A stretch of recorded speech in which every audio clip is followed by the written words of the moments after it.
We're fresh off another pay-per-view, and boy was the ending unexpected. Leon "Rocky" Edwards shocked the world as he knocked the pound-for-pound king out cold in the most dramatic fashion. The KO immediately went viral as the entire MMA world couldn't believe what they had just seen. Many claimed that this might be the greatest comeback finish in UFC history. And in today's video, we're going to be talking about this stunning upset. First off, the string of bad luck leading up to the title fight. The path towards the title for Edwards was rocky, to say the least. Yes, pun intended. After losing to Usman in 2015 via unanimous decision, Leon went on to build up a winning streak unlike any other contender at welterweight. But as he got closer to the title with each win, something bad would happen that would push him farther away. Many people called him the most unlucky fighter in UFC history. During COVID, Leon was offered to fight Tyrone Woodley in a #1 contenders fight. Due to his training situation, he couldn't take it, and the fight went to Burns instead, who then went on to fight for the title. He had to turn down the title fight against Usman back in 2020 when there were some contract issues with Masvidal and the UFC needed a replacement. The promotion then matched him up with their rising star Khamzat Chimaev, which would have guaranteed a shot at the title, and the fight fell off multiple times as both fighters got severe cases of COVID. Khamzat was replaced by Belal Muhammad, who was getting dominated until an accidental eye poke by Edwards got the fight turned into a no contest. But things were starting to change for the better. Edwards got offered the big money fight against Nate Diaz. Leon beat the brakes off of Diaz for 24 minutes, but in the last minute, Nate landed a big left that got him on skates.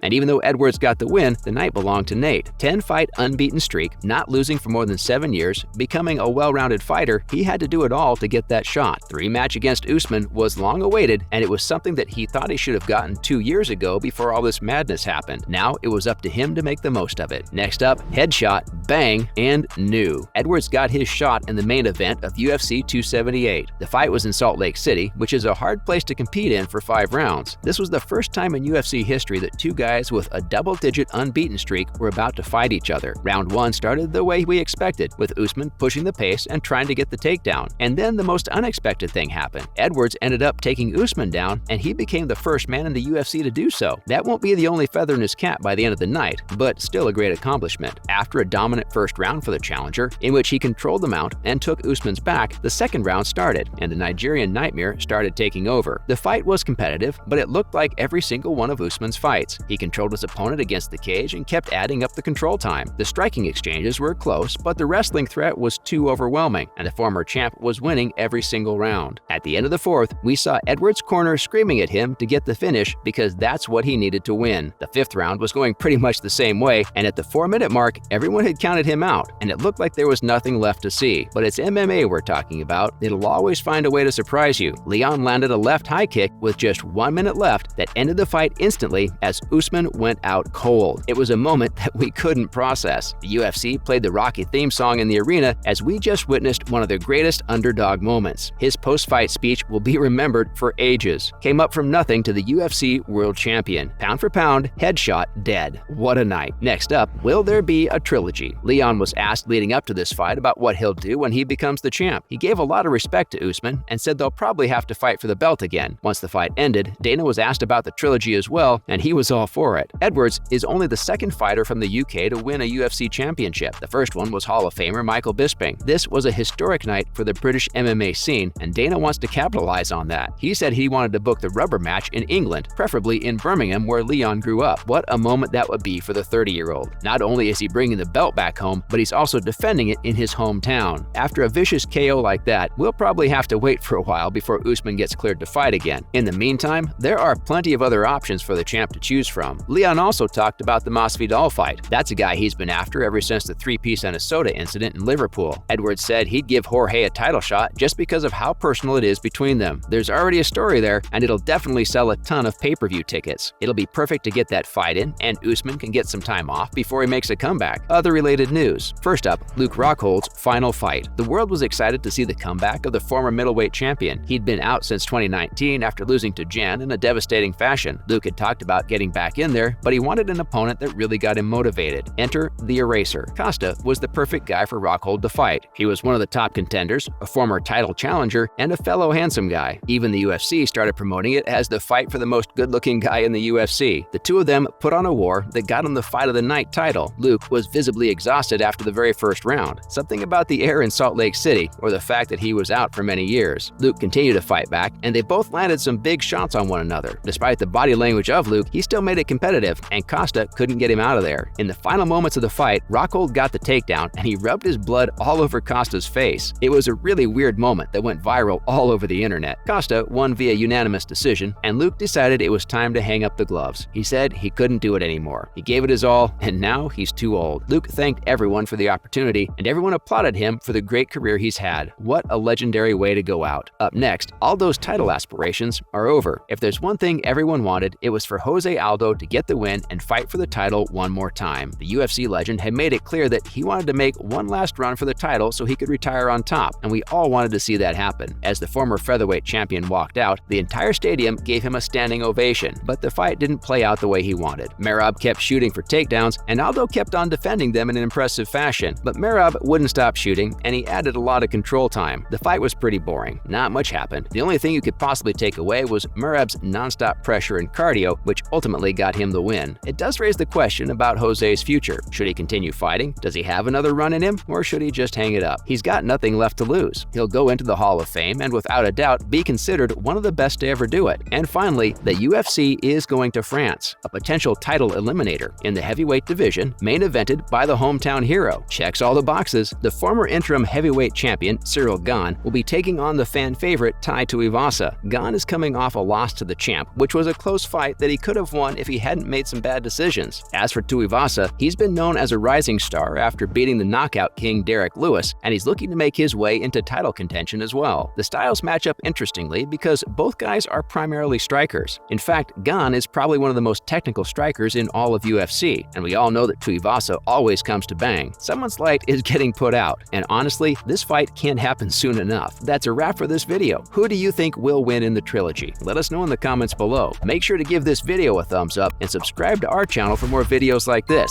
See you in the next one.